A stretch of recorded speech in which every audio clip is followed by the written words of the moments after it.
Ученици од 4-то до 9-то оделение од општинските основни училишта од општина Струмица викендов беа учесници на општинскиот надпревар по математика, кој во организација на Сојуз на математичари на Македонија се одржа во општинското основно училиште Маршал Тито во Струмица. На надпреварот учествуваа ученици кои во досегашното школување постигнале солидни резултати со освоени први, втори и трети места на повеќе ниво на надпреварување, но и ученици од 4-то оделение кои за прв пат се сретнаа со решавање задачи на општинскиот надпревар.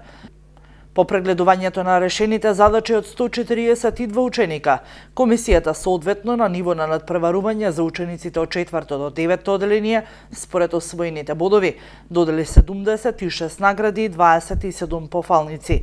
Први места ги освоија учениците кои според критериумите има решено задачи со освоени од 81 до 100 бодови: Димитар Џорлев, Виолета Џорлева и Димитар Трајков од 9-тите оделенија, Илија Боневски од 8-то оделение, Трајче Манчевски, Христијан Динишев, Верица Костодинова,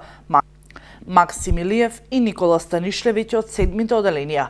Велибор Божинов и Магдалена Мучева од 6-то оделение, Златица Витанова, Анастасија Крстева, Христијана Ладјозовски, Кети Митева, Бранкица Георгиева, Јаков Серафимов, Иван Пеев, Ана Спасова и Христијан Црвенковски од 5-тите оделенија. Од 4-тите оделенија прва награда не беше доделена, но учениците Иван Гарварлиев, Петар Бунгуџлиев, Јана Василева и Александар Нецева постигнаа резултати за втора награда, односно со освоени од 71 до 80 бодови. На ниво на училишта, најдобри резултати постигнаа учениците од Основното училиште Видео Подгорец, Основното училиште Никола Вапцаров и Основното училиште Сандо Масев од Струмица.